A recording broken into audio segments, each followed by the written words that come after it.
কারণটা কি? কোনো কারণ নাই, লোককে সংগঠিত করতে যে সময়টুকু লাগে, মানুষ তার কর্মজীবনে বিভিন্ন জায়গায় ব্যস্ত ছিল। গতকালকে মিটিং হয়েছে ব্লকে, আজকে তার প্রতিফলন হিসেবে আপনারা দেখতে পাচ্ছেন যে মানুষ রাস্তায় নেমে পড়েছে। এই যে এত বড় ঘটনা ঘটার পর আপনাদের দলের বিধায়ক তাকে ময়দানে দেখা যাচ্ছে না কেন?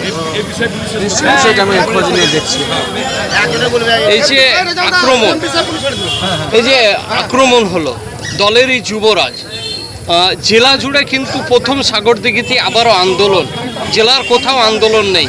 সাগরদিঘিতে জেলাতে মনে হচ্ছে যে তৃণমূল বলে কিছু নেই, কি বলবেন? না না না না না, একদম ভুল।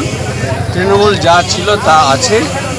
ফারাক্কাতে প্রতিবাদ মিছিল হয়েছে, শামসেরগঞ্জে হয়েছে, সতীতে আগামীকালকে হবে, রঘুনাথগঞ্জে গতকালকে হয়েছে, তার কত নেবে। এই যে এরকমভাবে নবগ্রামে আগামীকালকে হবে, লালগোলে আগামীকালকে হবে, সাগরদিঘিতে আজকে করেছে। তো এই যে 2-3 দিনের মধ্যে আমাদের জঙ্গিপুর সাংগঠনিক জেলায় তার যে মানুষের যে প্রতিবাদ, সেটা রাস্তায় নেমে পড়ে তা করছে।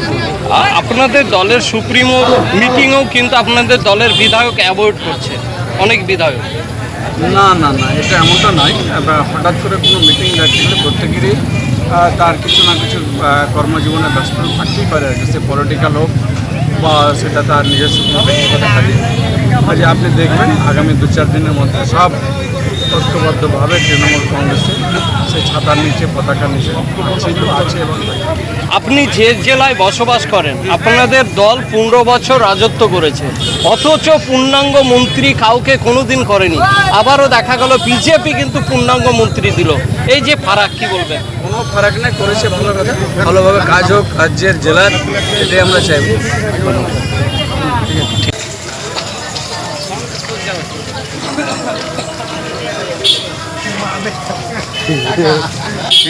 এই মামেকারা এলো, এসে অত্যাচার শুরু করবো।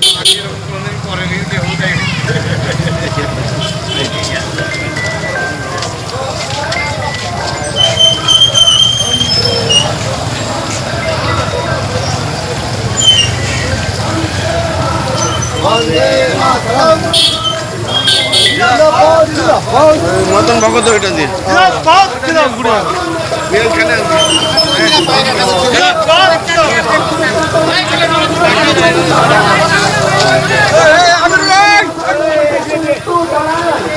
আপনাদের কিছু টাকার কথা ছিল, মিটিংটা আপনারা বন্ধ করছে।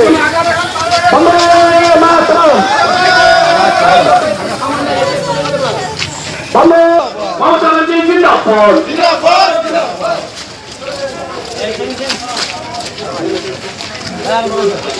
বন্দে মাতরম।